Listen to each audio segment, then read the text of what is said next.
Did you know that the Commission on Audit, or COA, conducted a performance audit on Philhealth All Case Rate?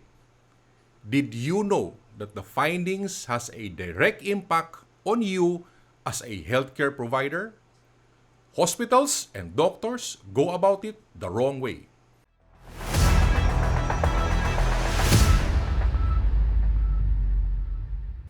By the end of this video, you will discover 3 major COA findings that will have a direct impact on you as an accredited Philhealth provider. If you are a Philhealth accredited facility and your revenue is dependent on Philhealth, I would recommend that you need to read the COA Report 2021. A link will be posted below. Now, one especially important question is this: why did COA conducted the audit? So according to the report, the Philippine Congress and press have indicated concerns over Philhealth All Case Rate payment scheme and its ability to improve care and prevent improper payments. The audit covered a period from 2011 to 2020. Now, if you are from any government agency, there is nothing extraordinary about the recent COA report. Okay? Flagging several operational inefficiencies by Philhealth is quite normal. By auditing Philhealth's all case rate processes, the COA was doing nothing outside its constitutional mandate to exercise its authority to examine, audit, and settle all accounts pertaining to government agencies' revenues and expenditure on a post-audit basis. Now, otherwise, COA will be guilty of dereliction of duty. Now, many of the findings may not be extraordinary to government agencies, but this has a big impact on healthcare providers. So the 3 major COA findings that may affect the healthcare providers are the following. All case rate resulted to overpayment of healthcare providers of at least 41.75 billion. COA report noted that from 2011 to June 2020, there was existence of overpayment. Philhealth, however, does not see it that way. Philhealth termed it as efficiency gain. So efficiency gain is a scheme in all case rate wherein hospitals receive payment from Philhealth greater than the actual hospitalization charges of treating patients. So this happens when actual hospitalization charges are lower than case rates.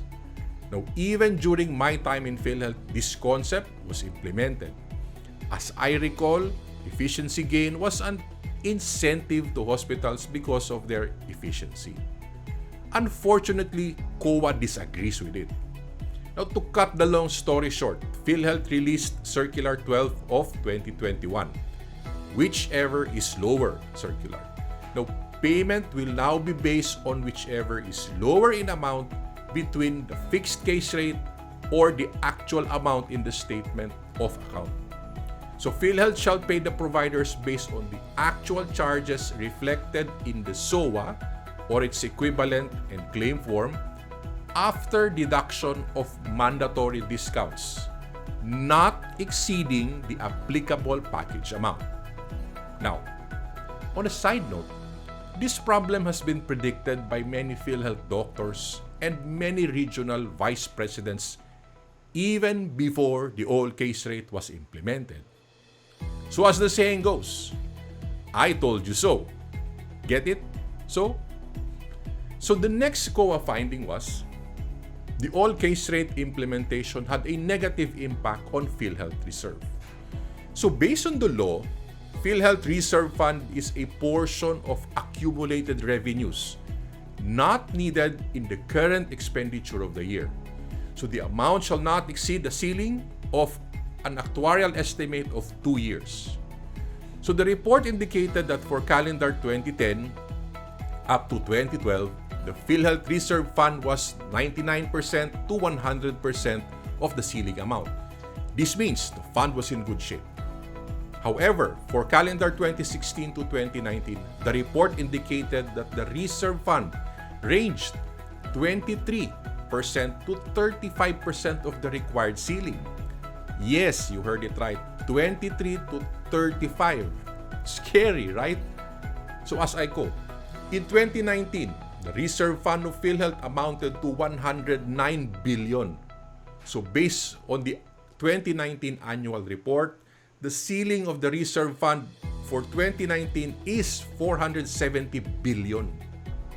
So this amount needed by Philhealth to operate for 2 years based on its actuarial estimate. So it implies that the reserve fund of 109 billion is the worst case scenario. Philhealth has less than a year's worth of funds to sustain its operation. Okay?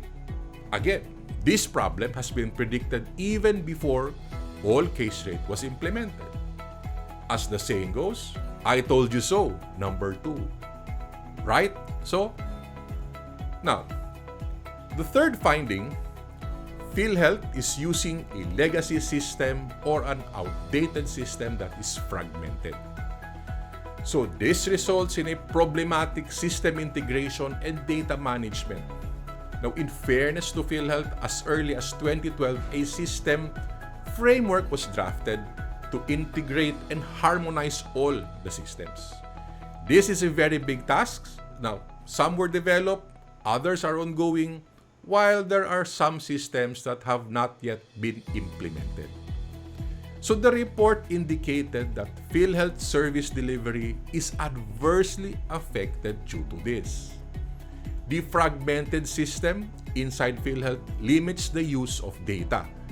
As a result, this leads to inefficient decision-making, ineffective policy formulation, and inconsistent policy implementation. Now, let us add everything. You have massive overpayment, you have negative impact on the reserve funds, and outdated and fragmented system.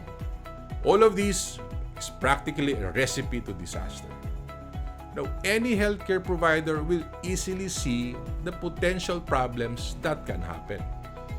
So, if your hospital revenue is anchored in Philhealth, do not expect things will run smoothly unless they will fix this.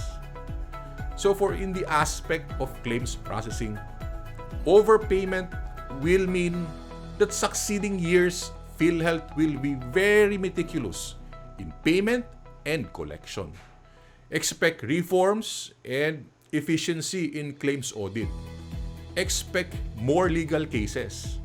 Expect increase in utilization review activities. Now, you need to be very efficient in claims documentation or you will end up in legal. Negative reserve fund will mean strict and effective fund utilization management. So, fund management will hopefully become a priority.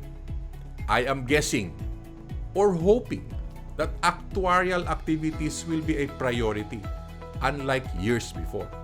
So collection or payment recovery will increase. Now, if Philhealth will not change the outdated system, this means inefficient planning and implementation will continue.